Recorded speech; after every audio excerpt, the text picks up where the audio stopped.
খোকন মুগ্ধের রক্তের বেইমানি যারা করবে বাংলাদেশের মানুষ তাদেরকে রুখে দাঁড়াবে। কারণ হাসিনাকে আমরা 20 বছর চেষ্টা করে, আপনারাও সাথে ছিলেন, ইঙ্গিতে বুঝে নেন, কিন্তু আপনারা একবার আওয়ামী লীগের সাথে বন্ধুত্ব করে নির্বাচনে গিয়েছিলেন, কয়টা আসন পেয়েছিলেন? আর আমাদের সাথে বন্ধুত্ব বজায় রেখে শহীদ জিয়ার আদর্শের প্রতি সম্মান রেখে সেদিন 18টা সিট পেয়েছে।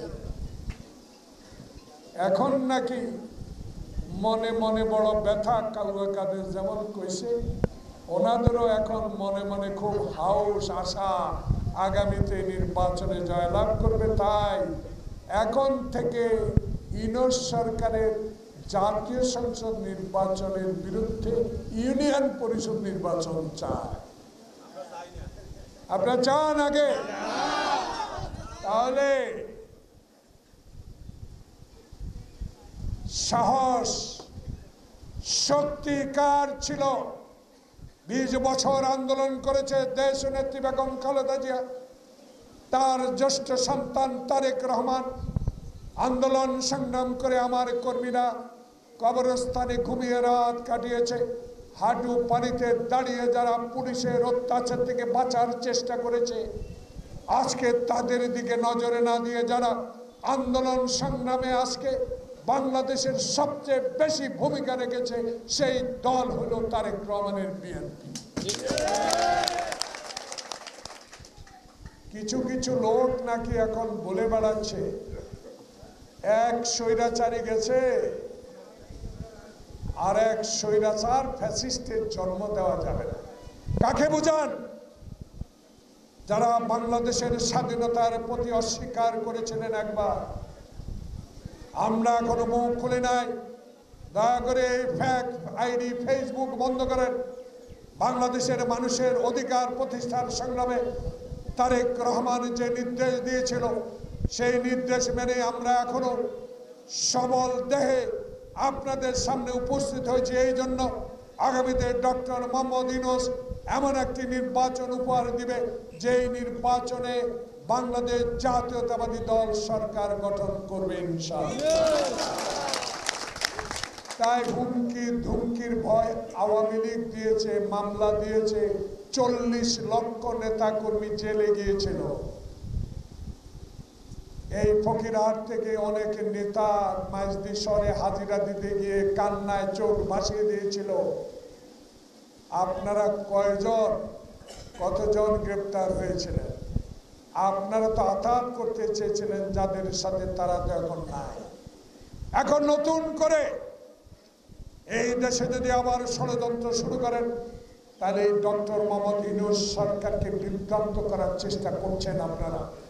নতুন দল আপনারা আসেন, গ্রামে আসেন, স্বাগত জানাই। দল করেন, নমিনেশন দেন, যাচাই করেন, মার্কার যাচাই করেন কত ভোট পান। তার আগেই যদি বলেন ইনকিলাব, যদি বলেন নির্বাচন, আর এই নির্বাচন তো ঠিক করবে এদেশের জনগণ, এদেশের বৃহত্তম রাজনৈতিক দল যারা হাসিনার বিরুদ্ধে আন্দোলন করেছে, সংগ্রাম করেছে, তারাই তো সিদ্ধান্ত দিবে। তাদের মতামত নিয়ে বাংলাদেশে আগে হবে সংসদ নির্বাচন। তাই কারো বিরুদ্ধে বলি না, বলতে বাধ্য হচ্ছে। সরকারি অফিস আদালত যা বিভাজন তৈরি করতেছে,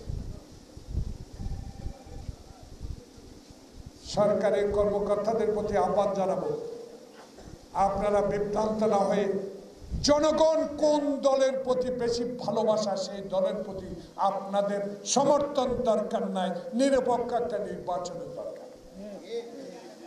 ফকিরহাট প্রাইমারি দেশে ইন্টেরিয়ম গভর্নমেন্ট, এই প্রত্যন্ত অঞ্চল থেকে আপনার কাছে দাবি জানাচ্ছি, অচিরেই বাংলাদেশের মানুষের অধিকার প্রতিষ্ঠার একটি নিরপেক্ষ সংসদ, নিরপেক্ষ নির্বাচনের মাধ্যমে জাতীয় সংসদে নির্বাচন ঘোষণা করুন।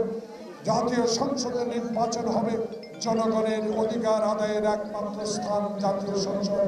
তাই ৮ নম্বর বাগ ইউনিয়ন থেকে আহ্বান জানাবো, আসুন বাংলাদেশে এখন আগের দরকার জাতীয় সংসদ নির্বাচন, যেই নির্বাচনের মধ্য দিয়ে আমার ভোট আমি দিব, সেই ভোট প্রতিষ্ঠিত হবে।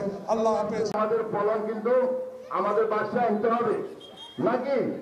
তো আনতে হলে আমাদেরকে সেই ধরনের আপনারা এখন কর্মী হিসাবে কাজ করে এসছেন। তবে আমি 17 বছর এবং আমাদের প্রান্তীয় এলাকা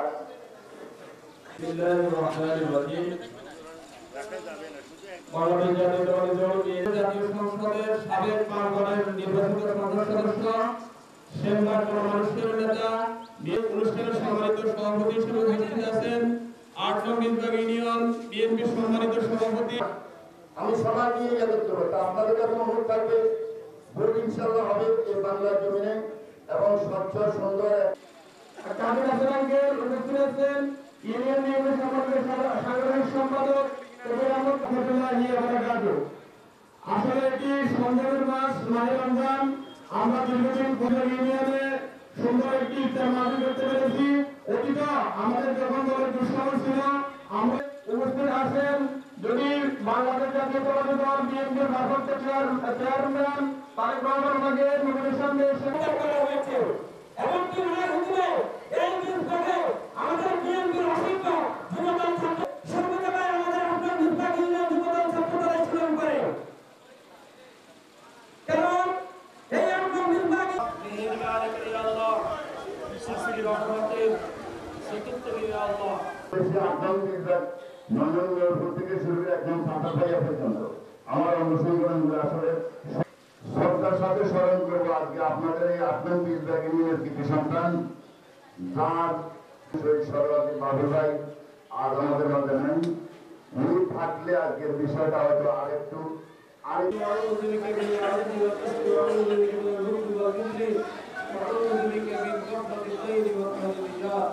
আমাদের রোজাকে তুমি কবুল করিয়ে নাও আল্লাহ। ইসলামের মূল্যবোধ বিশ্বাসী দিয়ে আল্লাহ